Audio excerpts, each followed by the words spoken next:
a few things at the top. I can get it out. And then I'm happy to take your questions. So yesterday and today, Secretary Austin was in the Philippines where he met with President Marcos, Secretary of National Defense Teodoro, and other government officials. This was the Secretary's fourth visit to the Philippines, the most visits ever by a U.S. Secretary of Defense, which highlights the remarkable strides the U.S. and the Philippines have made to expand and modernize the alliance and reinforced our shared vision for a free and open Indo-Pacific. To that end, let me spotlight just a few deliverables. Secretary Austin and Secretary Teodoro signed a General Security of Military Information Agreement, which is a critical step to enhance information sharing and deepen interoperability. The secretaries also co-led the groundbreaking ceremony for a new bilateral combined coordination center. These bilateral undertakings will improve joint efforts to plan bilateral exercises and operations and humanitarian response efforts in order to address common challenges in the Indo-Pacific region. Additionally, in another example of the steadfast U.S. commitment to the Philippines and our partners and allies in the region, Secretary Austin authorized $1 million in aid and U.S. troops to assist Philippine forces in providing life-saving aid to the people of the Philippines in response to the super typhoon that made landfall a few days ago. Next, Secretary Austin will travel to Laos to participate in the Association of Southeast Asian Nations Defense Ministers meeting, Plus. We'll have a readout of that soon. And finally, the Indiana National Guard, Oklahoma National Guard, and the Kingdom of Saudi Arabia announced a new partnership this week under the National Guard Bureau's State Partnership Program. The enduring partnership pairs U.S. states and foreign nations to enhance mutual relationships and promote defense and security cooperation objectives. The State Partnership Program has built relationships around the globe for more than 30 years and now includes 105 partnerships with 115 different nations. And with that, I'd be happy to take your questions. Tara. Hi, Sabrina. So the U.S. is expected to send another $275 million in security assistance to Ukraine, announcing that later today. And I was just wondering, the president is committed to spending $7.1 billion before his term ends. How do you get there in these small increments? What is the Pentagon thinking on this? So, Tara, I don't have a package to announce today, but as you know, we roll out packages on a pretty regular basis. So when we have something to announce, whether it be a presidential drawdown package or a USAI package, you'll be hearing from us, of course. In terms of the $7.1 billion that we have left and that we are able to use for, drawdown authority, you've heard it from here and you've heard it from the White House that we are committed to using that full authority that Congress has allotted to us. The only way we can do that also is to make sure that our shelves are fully backfilled and stocked. So as our shelves continue to get stocked with equipment and capabilities that are needed, we draw down from those and send those to Ukraine. The president has committed to, ensuring that every dollar that Congress has allocated will be spent. But there's only, I guess, about 8 weeks left or something like that. So if you're still waiting for the stockpiles to be replenished before sending, how do you get there before January 20th? Yep. So we're working on that every single day. This building, is working on ensuring that Ukraine has what it needs to be successful on the battlefield in the short and long term. We roll out packages frequently. I don't have one to announce today, but when we do, you're going to see that cadence continue throughout the year and through the end of the administration. Dan. Could you talk about the decision to lift the restrictions on the use of longer-range ATACMS missiles for the Ukrainians, and why was this decision taken when it was, after many months of saying that this was not going to happen? And then also, can you just give us an update of how many missiles have been used by the Ukrainians and roughly what they're targeting? So, Dan, I don't have anything to announce or to confirm at this time. If we have more to share publicly, we will do so.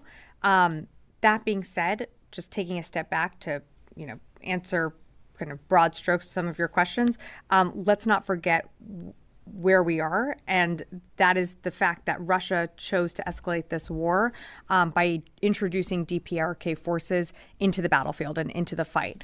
And so what we are doing is, as we have been from the very beginning, is ensuring that Ukraine has what it needs. So you're going to see us continue to support Ukraine with different presidential drawdown packages that are going to support its short-term and long-term needs. Sorry, just on the North Korean troops, Mm-hmm. roughly how many there are now on the ground around Kursk? And are there indications that North Korea is ready to actually send more troops? So in the Kursk region, what we approximate is approximately or over 11,000 DPRK troops in the Kursk region. In terms of are more going to be sent, it's certainly a possibility, but that's our initial assessment right now along Kursk. Carla. Hey, thanks. To follow up, Ukraine fired long-range fires into Russia. Did they violate the policy, or did the U.S. policy change? Yeah, so Carla, what I'm going to tell you is exactly what I told Dan, is I just don't have anything to announce today, and I don't have anything to confirm at this time. Violated the policy? Did they tell us about it? I mean, did they or did they not violate the policy, or did the policy shift? Officials have told VOA that the policy has changed. Yep, so Carla, appreciate the question, but again, I just don't have anything to announce or to confirm at this time. And then I guess I want to ask also, since we're still unclear on whether or not the policy has changed, on the non-nuclear, the change on Russia's stance on the nuclear, the nuclear doctrine. Sure. Under these changes, they're saying that a large attack by a non-nuclear state that's backed by a nuclear state, which would be the United States, that would be treated as a joint assault on Russia. How concerning is that to the Pentagon, and have you changed your posture? So we aren't surprised by Russia's update to its nuclear doctrine. It's something that they've been signaling that they intend to update over the last several weeks. It's the same irresponsible rhetoric that we've seen before and that we've seen, frankly, for the past 2 years. So it's something that we're going to continue to monitor, but we don't have any indications that Russia is preparing to use a nuclear weapon within Ukraine, and we don't see any, we don't see any changes that need to be made to our own nuclear posture as well. Yes. Well, thank you, Sabrina. According to Associated Press reports, President Biden has authorized, and we've been talking about Ukraine using this U.S.-supplied long-range missiles for deeper strikes into Russia. My question is, what are the ramifications of President Biden escalating the war against Russia in light of the Russia's foreign ministry statement in Associated Press that as was stated, Putin has reaffirmed Moscow's readiness to use nuclear weapons if he sees a threat to its sovereignty, and a follow-up? Well, let me be clear. We're not at war with Russia. And the party here that continues to escalate this war is Russia. By bringing in another foreign country into the battlefield, by bringing in over 11,000 DPRK soldiers into the fight, that is an escalatory action. And you've heard the national security advisor say yesterday that this administration told Russia that if they escalated this conflict by deploying DPRK troops, we would help Ukraine respond. Again, the parts of the war that has been escalated upon directly stem from Russia's choice and decision to invade its sovereign neighbor.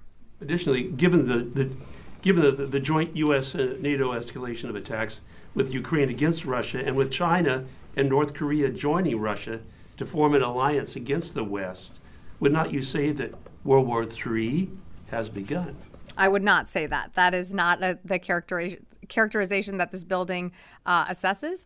And you've seen us take measures to de-escalate tensions and to and I'm sorry, I'm just speaking like broadly around the world, but when it comes to Ukraine, the commitment of this administration from the very beginning of this war was to help Ukraine take back its sovereign territory.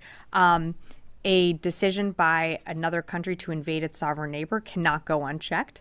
And that's why you've seen not just the United States, but 50 or so countries all around the world come together and support Ukraine through the Ukraine Defense Contact Group. So this is a global effort to support Ukraine, but I certainly would not characterize it as that. Joseph. Thanks. Got one on Iraq and then one on Lebanon, Israel. Sure. The Iraqi Prime Minister was speaking a short while ago, and he said that Israel was preparing for attacks or operations inside of Iraq. Can you say anything about that? Or if you have any heads up from Israel on this? I don't have anything for you on that, and I apologize. I haven't seen those comments either. And then, when was the last call between the secretary and his new Israeli counterpart? Have they only had one? The last call was when we read it out. I think that was last week. I'm sorry, I'm blanking on the exact date, but when we read out that call was the last time that they spoke. What role is the department playing or preparing to play for a bolstered Lebanese army on the border with Israel if and when this current war ends? You mean the Lebanese armed forces? Yeah. Well, you know, Talks with them because Israeli reports say that CENTCOM is playing a role, the Pentagon is playing a role, or will play a role in strengthening this army that's supposed to deploy in greater numbers. Well, I think what you're seeing right now, the first thing that we need to see before we get ahead of that is a ceasefire put in place on that northern border. So you're seeing administration officials continue to engage on that front. The role that CENTCOM plays in training up or equipping Lebanese armed forces in the future, I don't want to get ahead of that because we still need a ceasefire in place. So we're going to continue to push on that. Those efforts are being led, by other places in this administration, but that's certainly our focus. And should a ceasefire be able to get put into place, we'd have more to share beyond. Janie. Thank you, Sabrina. A couple of occasions of South Korea and Russia and North Korea on the defense cost sharing. Can the defense cost sharing already decided by South Korea and the United States be nullified? Do you think the next administration adjust it again, or you just leave their current situations? So, Janie, I can't speak to any changes that the incoming administration would make. I can only speak to ours, and you're pretty familiar with our arrangements with the ROC. I would say, on behalf of this administration, we have enjoyed a deepening of a partnership between the Republic of Korea. We share the shared vision for a free and open Indo-Pacific. You're going to see us continue to work towards those goals and some of the benchmarks that this administration has set out from the very beginning, but I can't speak for an incoming administration. Secondly, it was reported that the Russian government and military delegations visited North Korea and met with Kim Jong-un to discuss military cooperation. What concerns does the U.S. have regarding the discussion of additional deployment of North Korean troops? I think I've been pretty clear from this podium, Janie, that we are certainly concerned by DPRK soldiers moving into Russia. The visitations of certain delegations to different countries, that's not surprising, but the movement of troops in and becoming co-belligerent in the war, that is certainly of concern to us. Something that we're going to continue to monitor. And you've heard us say very publicly that we're not surprised by this deepening partnership, as the DPRK has been willing to supply Russia with ammunition or and now in this case people to promote and to continue its war of aggression in Ukraine. So we're not surprised, but we're going to continue to monitor that. Okay. When the United States allowing Ukraine to use long-range missiles, does this mean it is allowing strikes against North Korea forces or against Russian forces? So again, I don't have anything to announce or to confirm at this time, but we said very clearly that the introduction of DPRK soldiers into the fight, especially when it comes to Ukraine's sovereignty, means they are a fair game in that fight. And so, they would be considered lawful military targets. I'm going to go to the phones and then happy to come back in the room. Missy, Washington Post. Hey, Sabrina, just following up on all the questions about the ATACMS and the reports from the Ukrainian and Russian officials that there's this new element being added to the war. I know you're not going to address those directly, but I'm wondering if you could give us, just to provide the context for the stories that we're writing about, they're writing about this topic today. Like, how do you guys see this moment in the conflict? What is the Defense Department think? Can you just sort of describe how you see the battlefield equation and Ukraine's prospects for achieving its goals? Thanks. Sure. Thanks, Missy. So, if you're looking for, a broad battlefield assessment, I think what we would say is Ukraine still continues to push and hold in key areas. Without a doubt, there is still a raging fight in the east in that Donbass area. So they are, continuing to fortify their lines there. But certainly the introduction of DPRK troops into that Kursk region, has put more pressure on Ukrainian troops further up in the north. So, they're continuing to fight. And I think what's important is Kyiv still stands. President Zelensky is still, engaged and continuing to rally Ukrainians to fight against Russian aggression. And, we're certainly proud to support Ukraine in their efforts to take back their sovereign territory. I'll go to one more from the phone and then happy to come in the room. Mike Glenn, Washington Times. I'm good. You can go on to somebody else. Thanks, Sabrina. Do you have one more from the phone? Rio, Ashayi Shimbum. Yeah, thank you, Sabrina. Can you hear me?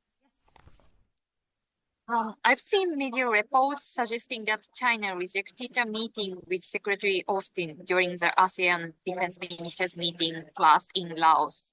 Could you please confirm this report? And also, what is your take on China's rejection this time? Yeah, thanks, Rio, for the question. We did reach out to set up a meeting. Unfortunately, that was not able to land during the secretary's travel. That being said, I would point you to the fact that the president just met with President Xi.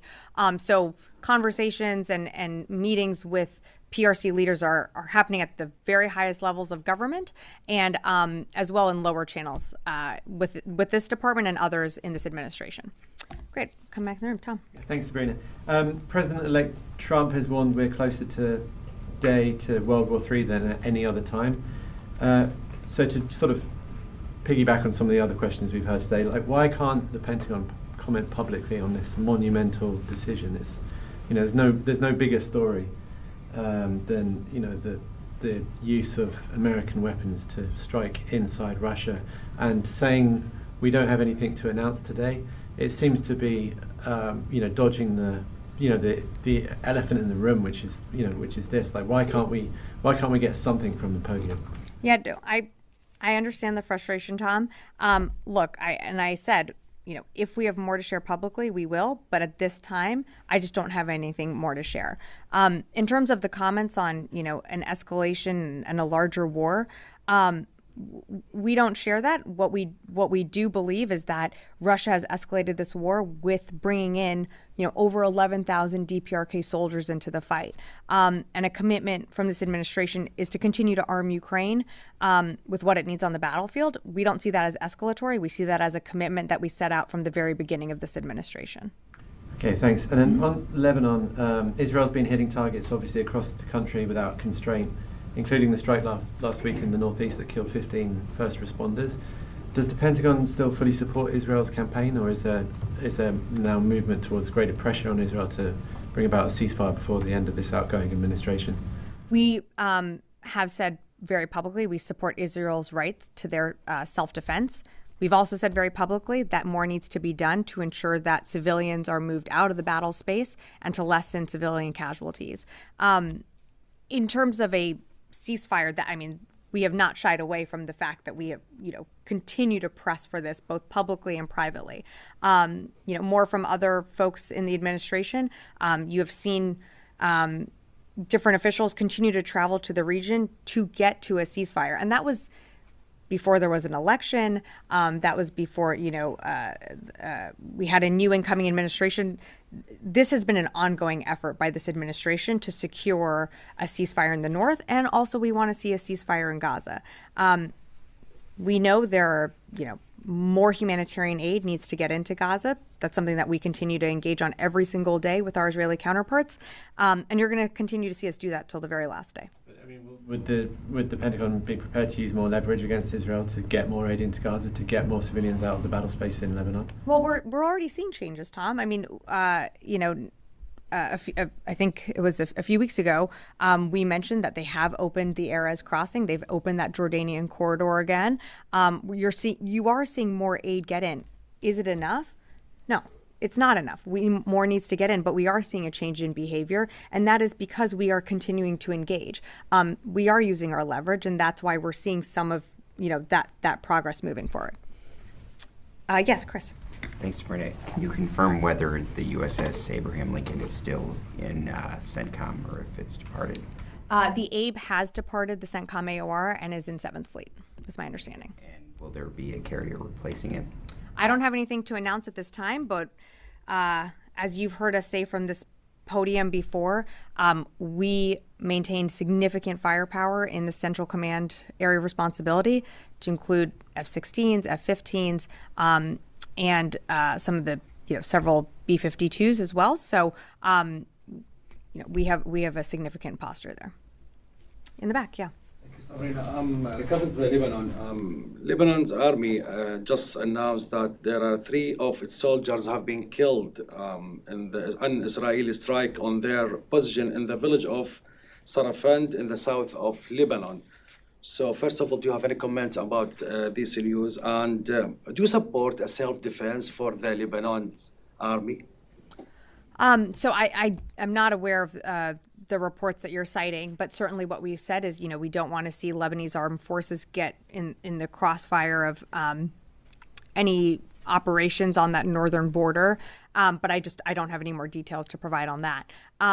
Again, we have supported and have trained and equipped LAF forces before. In terms of what the future holds, again, what we're focused on is ensuring that a ceasefire can be put into place. Yeah, of course. Charlie. Thank you. Have you seen or do you have reason to believe that more North Korean troops are headed to Russia? Do we have a better idea of what the ones that are there are doing? So we haven't seen more moving in other than that 11,000 or, probably over 11,000 in the Kursk region. I think we could certainly see more move in. But at this time, our assessment is that, it's over 11,000 DPRK soldiers embedding with Russian forces. Engaged in combat. We've seen those reports, reportedly engaged in combat. Do we expect that to be the case? Absolutely. I mean, they're moving there for a reason. We expect them to be engaged in combat. We just can't independently confirm that that has actually started. But absolutely, I mean, they're moving into that Kursk region for a very specific reason, which is clearly to engage Ukrainian forces. So we, have seen those reports, and we would expect them to engage in combat soon. I just can't confirm that that's started. Okay, and I know it's a touchy issue, but ATACMS or long range or however we're describing them, the Russians claimed they intercepted some of those missiles. Is there a comment from DoD on that? I don't have a comment on that. Constantine. Thanks, Sabrina. Overnight, it seems like 2 undersea cables were cut in the Baltic.